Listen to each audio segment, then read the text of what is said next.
అందరికీ మరణాత. ఈ దినం దేవుని వాక్య భాగంలో నుండి కొన్ని విషయాలు మనం ధ్యానం చేద్దాం. యాకోబు పత్రిక 4:8. దేవుని యొద్దకు రండి, అప్పుడు ఆయన మీ యొద్దకు వచ్చును. పాపులారా మీ చేతులను శుభ్రం చేసుకుని, ద్విమనస్కులారా మీ హృదయములను పరిశుద్ధపరచుకోండి. చిన్న ప్రార్థన. దయగల తండ్రి, చదవబడిన వాక్య భాగంలో నుండి పరిశుద్ధాత్మ తండ్రి, మీరు నాలో ఉండి నీ బిడ్డలకు ఈ లేఖనములో ఉంచబడిన ఆశీర్వచనాల్ని అందించి మహిమ పొందమని మంచి బోధకుడైన యేసు నామములో వేడుకొంచున్నాం తండ్రి, ఆమేన్. మన ప్రభువైన యేసుక్రీస్తు వారి కృపయు ఆయన సమాధానం మీ అందరికీ కలుగునుగాక, ఆమేన్.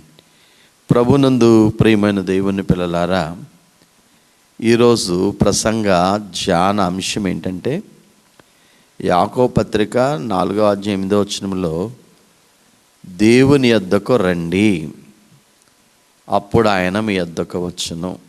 ఈ అంశాన్ని దేవుని యొద్దకు వస్తే అప్పుడు ఆయన మన దగ్గరకు వస్తాడు. దేవుని దగ్గరికి మనం వస్తే ఆయన మన దగ్గరకు వచ్చి ఏం చేస్తాడు?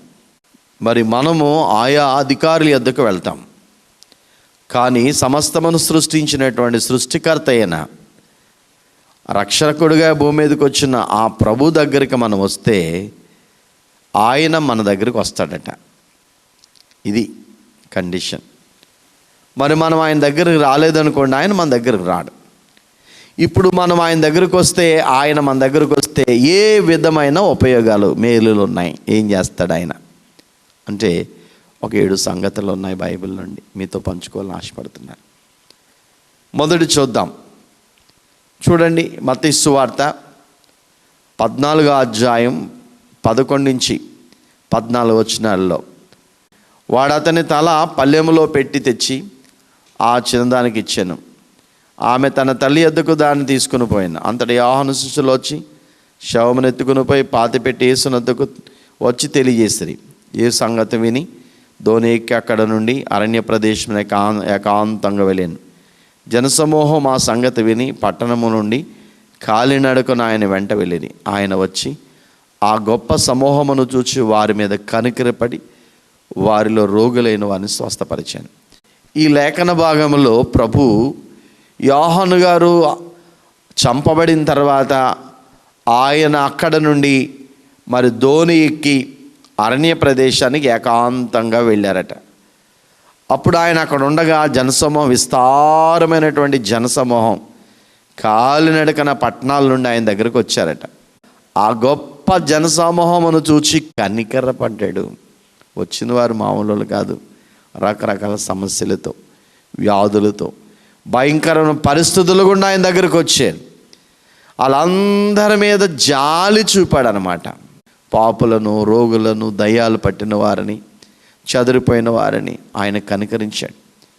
మీకా గ్రంథం 7:18 అంటాడు, తన స్వాస్యములో శేషించిన వారి దోషమును పరిహరించి వారు చేసిన అతిక్రమముల విషయమైన వారిని క్షమించు దేవుడు అయిన నీతో సముడైన దేవుడు ఉన్నాడా?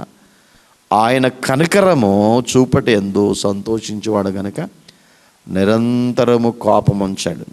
ఆయన కనికరము చూపటి యందు ఆనందిస్తాడు. ఆయన మానవుల ఎడల, బలహీనులైన ఈ పాపుల ఎడల, ఈ రోగుల ఎడల ఆయన కనికరము చూపే దేవుడు. అందుకనే ఆయన కనికరము గల దేవుడు. కనికరము చూపిస్తాడు. ఆయన దగ్గరికి నువ్వు వస్తే నీ మీద జాలిపడి నీ స్థితిని మార్చగలిగినటువంటి దేవుడుగా ఉన్నాడు.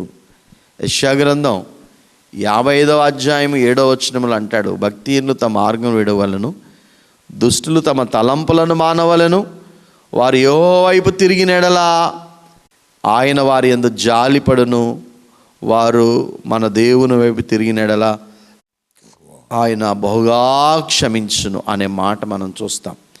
కాబట్టి ఆయన వైపు మనం తిరిగి ఆయన దగ్గరకు వచ్చామనుకోండి, ఆయన మన మీద జాలిపడి విస్తారమైన కనికరాన్ని చూపించే దేవుడని బైబిల్ మనకు చెప్తోంది. తప్పిపోయిన కుమారుడు చరిత్ర మనకు తెలుసు. అతడు తన తండ్రి ఆస్తులో భాగం పట్టుకుని వెళ్ళి సర్వం నాశనం చేసుకుని చివరికి బుద్ధి వచ్చి తండ్రి దగ్గరకు వచ్చినప్పుడు తండ్రి ఏం చేశాడో తెలుసండి? లూకాసు వార్త 15వ అధ్యాయం 20-21 వచనాల్లో, వాడు ఇంకా దూరముగా ఉన్నప్పుడు తండ్రి వానిని చూచి కనికరపడి పరుగెత్తి వాని మెడ మీద పడి ముద్దు పెట్టుకొనేనో. చూసారా ప్రియులారా, మనం ఎంత పాపులమైనా, ఎంతగా మనము దూరమై ఎంత బలహీనమైపోయినప్పటికీ తిరిగి ఆయన ఎద్దకు వచ్చామనుకోండి, ఖచ్చితంగా ఆయన ఎద్దకు పరుగెత్తుకుని వచ్చి నీ మెడ మీద ముద్దు పెట్టుకుని, నీ కనికరపడి ముద్దు పెట్టుకుని నేను చేర్చుకుంటాడు. అంత మంచి దేవుడు మన దేవుడు. ఆయన కనికర సంపన్నుడు, కటాక్షము చూపేవాడు, కరుణ చూపేవాడు, దయ చూపేవాడు, జాలి చూపేవాడు, ప్రేమ చూపేవాడు. అలాంటి మంచి దేవుని మనం కలిగి ఉన్నాం. నిజంగా ఎంత ధన్యులం కదా. మరి తప్పిపోటు అనే అంశం మీద 3 ఉపమానాలు ప్రభు చెప్పారు. 100 గొర్రెల్లో ఒక గొర్రె తప్పిపోయింది. లూకాసు 15వ అధ్యాయం 20వ వచనంలో మనం చూస్తూ ఉంటాం. రెండవదిగా అక్కడ నాణ్యం తప్పిపోయింది.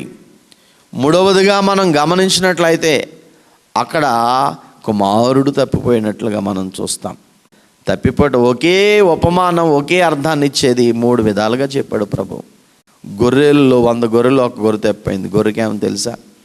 తెలియదండి. తెలిసి తెలియని జ్ఞానం, సెమీ కాన్షియస్ మిస్టేక్స్ అన్నమాట. అనగా చాలామంది తప్పులు చేస్తారు, తెలిసి తెలియక చేస్తారు, వాళ్ళు ఇది తప్పు అని తెలియదు. రెండవదిగా నాణ్యం తప్పిపోయింది. ఒక ఆవిడికి 10 వెండి నాణేలు ఉన్నాయి. ఒకటి తప్పిపోతే దీపం వెలిగించి ఇల్లంతా ఊడ్చి ఆ నాణ్యాన్ని ఆమె తిరిగి సంపాదించుకుంది. మరి నాణ్యానికి ఏమన్నా తెలుస్తుందా? అన్కాన్షియస్ మిస్టేక్, అనగా నాణ్యానికి ఏమీ తెలియదు, ఆ చేస్తనమైన స్థితి. ప్రియులారా, మనం చాలామంది లోకంలో తెలియక తప్పులు, పాపాలు చేస్తూ ఉన్నారు. మరి కుమారుడు విషయంలోనికి వచ్చినట్లయితే 2 కుమారులు, ఒక కుమారుడు తప్పిపోయాడు, చిన్న కుమారుడు. అతడు తండ్రి వెతకడానికి వెళ్ళలేదు. గొర్రె తప్పిపోతే కాపరి వెళ్ళాడు, నాణ్యం తప్పిపోతే యజమానురాలు వెళ్ళింది. కానీ కొడుకు తప్పిపోతే ఏ తండ్రి వెళ్ళలేదు. కానీ ఆశతో ఎదురు చూస్తున్నాడు, ఎప్పటికైనా బుద్ధి వచ్చిన కుమారుడు వస్తాడని. వాడు బుద్ధి, తన తప్పు తెలుసుకొని తండ్రి దగ్గరికి వచ్చి క్షమాపణ కోరతాను, నేను పరలోక తండ్రికి, నీ తండ్రికి నేను తప్పు చేశాను అని చెప్పి మార్పు చెంది తండ్రి దగ్గరికి వచ్చాడు. దీన్ని ఏమంటారంటే కాన్షియస్ మిస్టేక్, అనగా జ్ఞానము కలిగి అన్నీ తెలిసి చేశాడు. చాలామంది ఇది తప్పు అని తెలిసి కూడా తప్పు చేస్తారు. అలాంటి వారిని దేవుడు విడిచిపెడతాడు, కానీ ఎదురు చూస్తాడు ఎప్పుడైనా మార్పు చెంది వస్తాడా అని. తెలిసి తెలియక చేసిన, తెలిసి చేసిన, తెలియక చేసిన దేవుడు నిన్ను క్షమించువాడు, కనికరం చూపుతున్నాడు అనే విషయాన్ని, ఆ కనికర సంపన్నుడు అనే విషయాన్ని నేను మీకు తెలియజేస్తూ ఉన్నాను. ఇక రెండవదిగా ఆయన ఎద్దకొస్తే ఏం చేస్తాడట? క్షమిస్తాడు, కనికరపడతాడు, 2 క్షమిస్తాడు. మత్తయి సువార్త 9వ అధ్యాయం 2వ వచనంలో మనం చూసినప్పుడు, ఇదిగో జనులు పక్షవాయువుతో మంచము పెట్టి ఉన్న ఒకరిని ఆయన యొద్దకు తీసుకుని వచ్చిరి. యేసు వారి విశ్వాసం చూసి, కుమారుడా ధైర్యంగా ఉండుము, నీ పాపములు క్షమింపడి ఉన్నవని పక్షవాయు గలవానితో చెప్పాను. మార్కు సువార్త 2:9-12 వచనాల్లో కూడా వ్రాయబడింది. ఈ పక్షవాయువుతో వచ్చిన ఆయన విశ్వాసాన్ని చూచి చాలా ముచ్చటపడి ప్రభు అంటాడు, కుమారుడా నీ పాపములు క్షమించబడ్డాయి, నీ పరుపెత్తుకుని వెళ్ళు అంటాడు. పాపములను క్షమించే ఆ గొప్ప ఆ గుణాన్ని, అధికారాన్ని ఈ ప్రపంచంలో ఒకే ఒక ఆయన ఉన్నాడు, ఆయనే ప్రభువైన యేసుక్రీస్తు వారు. మార్కు సువార్త 2వ అధ్యాయం 10వ వచనంలో కూడా మనం చూస్తూ ఉంటాం. ఆయన ఏమంటాడంటే, మరి పాపములను క్షమించు అధికారం భూమి మీద మనుష్య కుమారునికి ఉన్నది అనే మాట. ప్రియులారా, అవును, ఆయన మన దోషములను క్షమించువాడు, మన సంకటలను కుదుర్చువాడు. అందుకే ఆయన ఈ లోకములోనికి వచ్చి సర్వ మానవాళి పాపము కొరకు తన సిలువ యాగమైపోతూ ఆయనను హింసిస్తున్న వారిని చూచి, తండ్రి వీరేమి చేయుచున్నారో వీరెరుగరు గనుక వీరిని క్షమించమన్నాడు. మన పాపంలో మన ప్రతీకారము చేయలేదు, మన దోషాలు మనకు ప్రతిఫలం ఇయ్యలేదు. ప్రభువే ఆయన క్షమాపణిచ్చువారై ఉన్నారు, క్షమించువాడై ఉన్నారు. చూడండి, యెషయా గ్రంథం 1వ అధ్యాయం 18-19 వచనాల్లో యెహోవా ఈ మాట సెలవిచ్చున్నాడు, రండి మన వివాదం తెచ్చుకుందాం, మీ పాపముల రక్తం వల్ల ఎర్రనైనను అహిమం వలె తెల్లబడును, కెంపు వలె ఎర్రనవైనను, అవి గొర్రెబొచ్చు వలె తెల్లవగును. మీరు సమ్మతించిన మాట విని ఎడల భూమి యొక్క మంచి పదార్థాలు అనుభవిస్తారు. చూడండి, ప్రభు అంటాడు, మీ పాపములు రక్తం వల్ల ఎర్రగా మారిపోయినా, భయంకరమైన పాపములు కలిగి ఉన్నా, నేను హిమములాగా చేసేస్తాను, మిమ్మల్ని క్షమించి తెల్లగా చేస్తాను. కెంపు వలె ఎర్రగా ఉన్న మీ పాపాలు, పాలస్తీనాలో గొర్రెలు చాలా తెల్లగా ఉంటాయి, అలా తెల్లని గొర్రెబొచ్చులాగా మనలను శుద్ధీకరిస్తాడు. అందుకోసమే సిలువలో తన రక్తాన్ని చిందించాడు. కనుక ఆయన దగ్గరకు వస్తావా? ఆయన దగ్గరకు వస్తే ఎటువంటి పాపమైనా ఆయన క్షమించగలిగిన మంచి మనసున్న దేవుడు. యెషయా గ్రంథం 43:25లో కూడా నేనే నా చిత్తానుసారాన్ని అతిక్రమం తుడిచివేయుచున్నాను, నేను నీ పాపములను జ్ఞాపకము చేసుకొని అంటాడు. కాబట్టి ఒకసారి దేవుడు క్షమిస్తే ఎప్పటికీ జ్ఞాపకం చేసుకోడు. మనుషులు క్షమిస్తారు, గుర్తుపెట్టుకుంటారు, జ్ఞాపకం చేసుకుంటారు. దేవుడు అలాంటి వాడు కదమ్మా. ఆయన్ని ప్రేమిస్తున్నాడు, నిన్ను క్షమిస్తున్నాడు. ఆయన దగ్గరికి రా. ఆయన ఎటువంటి పాపినైనను ప్రేమించి క్షమించగలిగిన, కనికరం చూపగలిగిన దేవుడని బైబిల్ చూస్తుంది. మత్తయి సువార్త 6వ అధ్యాయం 12వ వచనములో మా రుణస్తులు మేము క్షమించిన ప్రకారం మా రుణములు క్షమించం. ప్రభు క్షమించిన ప్రకారంగా మనమును ఇతరుల రుణాలను క్షమించాలి. మనం క్షమించలేదనుకోండి, ప్రభు కూడా క్షమాపణ దొరకదు. మనుషుల అపరాధములు మీరు క్షమించిన మీ పరలోక తండ్రి మీ అపరాధములను క్షమించును. మత్తయి 6:14లో వ్రాయబడింది. ఆయన యొద్దకు వచ్చేవారికి ఆయన క్షమాపణ దొరుకుతుంది. ఎంత మంచి అనుభవం. మూడవదిగా, ఆయన దగ్గరకు వచ్చి వారిని ఆయన ఏమిస్తాడనగా స్వస్థపరుస్తాడు.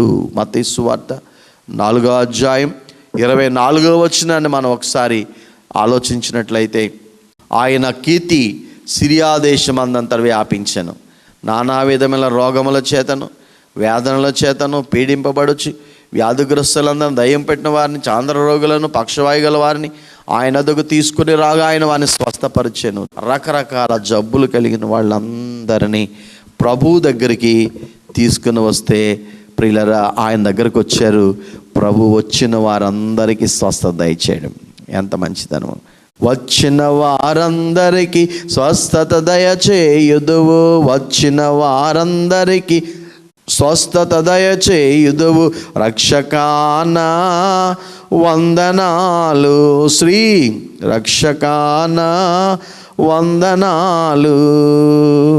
అప్పుడును ఇప్పుడును ఎప్పుడును వైద్యుడవే, అప్పుడును ఇప్పుడును ఎప్పుడును వైద్యుడవే, రక్షకానా వందనాలు, శ్రీ రక్షకానా వందనాలు. కాబట్టి ప్రభు అంటాడు, నేను రోగులకు పరమ వైద్యుడను.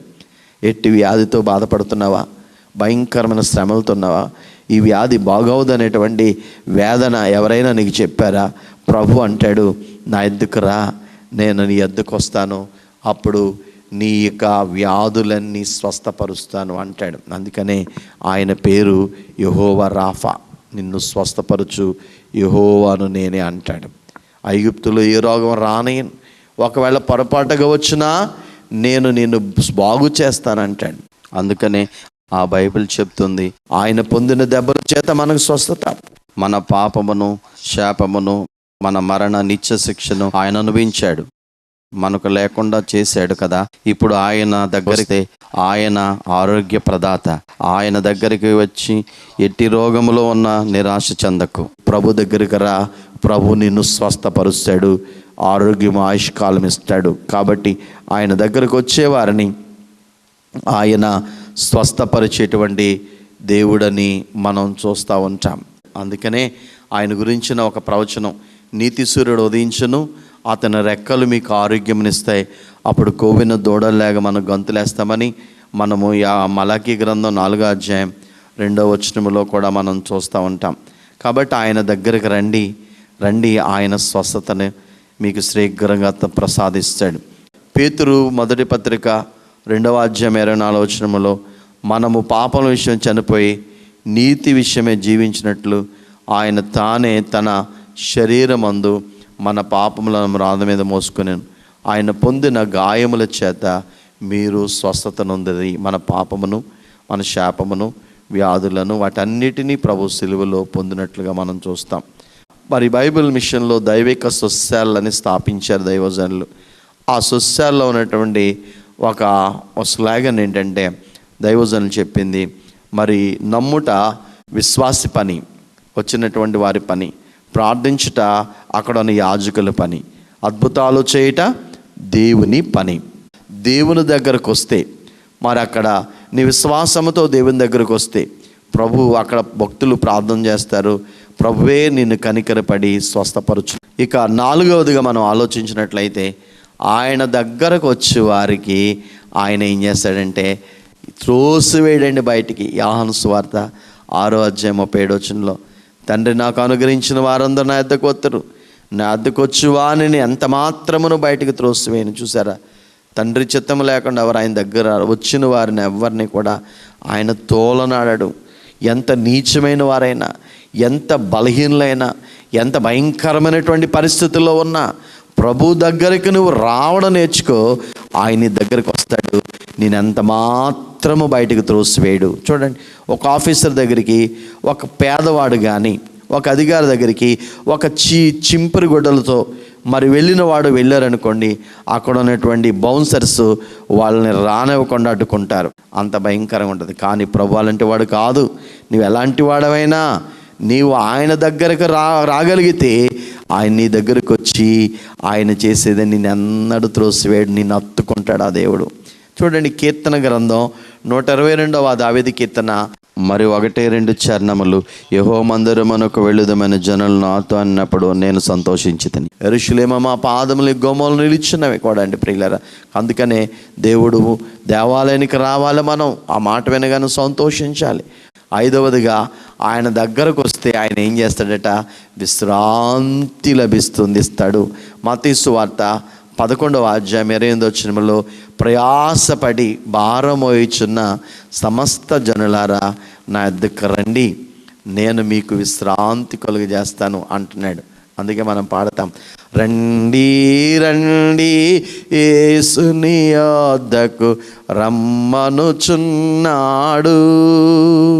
రండి రండి యేసుని యొద్దకు రమ్మనుచున్నాడు, ప్రయాసపడి భారము మోయువారలు, ప్రయాసపడి భారము మోయువారలు ప్రభుని చెంతకు పరుగెడి వేగమే, ప్రభుని చెంతకు పరుగెడి వేగమే, రండి రండి యేసుని యొద్దకు రమ్మనుచున్నాడు. యేసుని పిలుపు వినియునింకా యోచింపారేలా, అవనిలో అగచాట్ల పాలైన అబ్బదు శాంతి ఆత్మకు ఇలలో, అబ్బదు శాంతి ఆత్మకు ఇలలో, రండి రండి యేసుని యొద్దకు రమ్మనుచున్నాడు. కాబట్టి ప్రభు యూనివర్సల్ కాల్ ఇది. ప్రయాసపడి ప్రపంచ ప్రజలందరినీ పిలుస్తున్నాడు. ప్రయాసపడి భారం మోయించిన సమస్త జనులారా నా దగ్గరకు రండి. మీ ప్రయాసలు, మీ వ్యధలు, మీ కష్టములు, మీ బాధలు ఎటువంటివైనా నా దగ్గరకు వస్తే మీకు విశ్రాంతి, రెస్ట్, పీస్, నెమ్మది, శాంతి, సమాధానాన్ని ఇస్తాను. ప్రపంచంలో ఎక్కడా శాంతి దొరకదండి, ఎక్కడా విశ్రాంతి దొరకదు నీకు. ఒక యేసు ప్రభువులోనే. ఆయన దగ్గరకు వస్తే నెమ్మదిని, సమాధానమునిచ్చేవాడై ఉన్నాడు. యోహాను 14:27 అంటాడు, శాంతి మీకు అనుగ్రహించి వెళ్ళుచున్నాను, నా శాంతిని మీకు అనుగ్రహించున్నాను, ఇది లోకం ఇచ్చినట్లుగా నేను మీకు అనుగ్రహించట్లేదు. మీ హృదయాన్ని కలవరపడనీకుడి, తండ్రి యందు వెరవనీకుడి, నేను వెళ్ళి మీ యొద్దకు వచ్చేదనని మీతో చెప్పిన మాట మీరు వింటారు కదా. తండ్రి నాకంటే గొప్పవాడు కనుక ఇక్కడ మనం గమనించినట్లయితే ఆయన అంటాడు, శాంతి మీకు అనుగ్రహిస్తున్నాను. లోకములో ఇచ్చింది కాదు. లోక సంబంధమైన ఆనందం కానీ, శాంతి కానీ, సమాధానం కానీ ఏదైనా క్షణికమైందండి, తాత్కాలికమైంది. కానీ ప్రభువులో ఉన్న ఆనందం, ప్రభువులో ఉన్న శాంతి, ప్రభు ఇచ్చేటువంటి దానిని మనం ఆలోచించినప్పుడు శాశ్వతమైనది, శాశ్వతమైన నిత్య సమాధాన, నిత్య శాంతిని ఆయన అనుగ్రహిస్తాడు. కాబట్టి ఆయన వద్దకు వచ్చే వారికి ఆయన విశ్రాంతినిస్తాడు. బాధల్లో ఉన్నావా, కష్టాల్లో ఉన్నావా, విసుకుపోయావా, వేసారిపోయావా, నీ సమస్యలు నిన్ను వేదన గురి చేస్తున్నాయా, నెమ్మది లేకుండా ఉన్నావా, నీ వ్యాధి నిన్ను బలహీనపరుస్తుందా, ప్రభు ఎద్దుకరా. ప్రభు నీ దగ్గరికి వస్తాడు, నీకు విశ్రాంతినిస్తాడు. ఎంత మంచి దేవుడండి. ఆరవదిగా మనం చూచినప్పుడు మరి ఆయన దగ్గరికి వస్తే ఆయన పోషిస్తాడండి. ఎంత మంచి అనుభవం. పరమ పోషకుడండి ఆయన. మత్తయి సువార్త 14వ అధ్యాయం 13-21 వచనాలు గనక మనం చదివినట్లయితే, యేసు ప్రభు అరణ్య ప్రాంతంలో కొండ మీద మరి 3 దినాలు ప్రార్థనలు ఏర్పరిచినప్పుడు ఆయన దయగల మాటలు వింటూ 3 రాత్రింపగలు అలా ఉండిపోయారండి. 5,000 మంది పురుషులు లెక్క పెట్టారు. ప్రియులరా, స్త్రీలు పిల్లలు లెక్క పెట్టలేదు. సుమారు ఈ లెక్కలు మనం చూస్తే 25,000-30,000 మంది ఆ ప్రజలు ఆయన దగ్గరికి వెళ్ళారు. అక్కడ అరణ్య ప్రాంతం వెళ్ళిన తర్వాత 3 దినాలు వాళ్ళు ఆహారం నీళ్లు మానేసి ప్రభు దయగల మాటలు వింటూ ఉన్నారు. ధన్యతల ప్రసంగంలో మనం చూస్తాం. అప్పుడు సాయంకాలం అయింది 3వ దినం. అప్పుడు ప్రభు చాలా రోగులను స్వస్థపరిచి కనికరం అన్నీ చేసిన తర్వాత శిష్యులు ఆయన దగ్గరకు వచ్చి, ఇది అరణ్య ప్రదేశం, ప్రభు అంటాడు వీరికి ఆహారం పెట్టండి అంటాడు. వారంటారు, ఇది అరణ్య ప్రదేశం, పొద్దుపోయింది, ఇక్కడ ఏం దొరుకుతుంది అని అన్నప్పుడు మీరే పెట్టండి అంటే వారు ఇలా చెప్తే ప్రభు అక్కడ అందరే అనేటువంటి ఆయన ఒక చిన్న అబ్బాయి దగ్గర 5 రొట్టెలు 2 చిన్న చేపలు తీసుకొస్తాడు. ప్రభువు దగ్గరికి రాగానే ఆ రొట్టెలు ఆయన తీసుకొని ఆకాశం వైపు కన్నులెత్తి కృతజ్ఞతాస్తుతులు చెల్లించి ప్రార్థించి విరిచి వారికి వడ్డించమని చెప్పాడు. బారులు తీరి పంక్తులుగా కూర్చున్నారు. అందరూ తిన్నారు. దాదాపు మనం ఆలోచిస్తే ఇంకా 12 గంపలు మిగిలిపోయినాయి. ఎంత అద్భుతమండి, ఎంత అద్భుతమండి. ప్రభు దగ్గరికి రండి, ప్రభు మీ దగ్గరికి వస్తాడు. మీ కుటుంబం లేములన్నీ కలిమిగా మారుస్తాడు, మీ స్థితిగతులు మారుస్తాడు. తినడానికి ఆహారం లేక ఇబ్బంది పడుతున్నావా, ఆహారం లేక చాలా మరి నిరాశలో ఉన్నావా, ప్రభు పోషించేవాడమ్మా. నిన్ను సృష్టించాడు ఆయన, మన సృష్టికర్త. మనకి ఏది కావాలో, ఎప్పుడు కావాలో, ఎంత కావాలో ఆయన సర్వ సమృద్ధిని కలిగించే దేవుడు. నిన్ను పోషిస్తాడు. ఆకాశ పక్షులను చూడండి, అవి కోయవు అంటాడు ప్రభు. మరి వాటిని మీ తండ్రి పోషించట్లేదా అంటాడు. ప్రియులారా, ఎంత మంచి దేవుడు. అందుకనే ప్రభు అంటాడు, నేనే జీవాహారం, నా ఎద్దుకొచ్చాడు ఏమాత్రం ఆకలి కొనడు అనే మాట ప్రభు చెప్తున్నట్లుగా మనం చూస్తాం. లేఖనాల్లో మన సర్వజీవుల కనులు ఆయన వైపు చూస్తున్నాయంట. తగిన కాలమందు ఆయన వాటికి ఆహారం ఇచ్చుచున్నాడు, తన గుప్పిలి విప్పి వాటిని పోషిస్తున్నాడనే మాట. అన్ని జీవరాశులు ఆయన వైపు చూస్తున్నాయి, ఆయన దగ్గరికి వస్తున్నాయి, కానీ మనిషి ఆయన దగ్గర రాలేకపోతున్నాడు. ఆయన చేతులు గుప్పిలి విప్పితే చాలు, ఆయన చేతుల్లో ఆశీర్వాదాలు ఉన్నాయి. నీకు ఏది కావాలో దానిని ఇచ్చి సంతోష పరచగలిగినటువంటి దేవుడని ప్రభు పేరట మీకు తెలియజేస్తున్నాను. కాబట్టి ఆయన దగ్గరకు రండి, అప్పుడు ఆయన మీ దగ్గరకు వస్తాడు.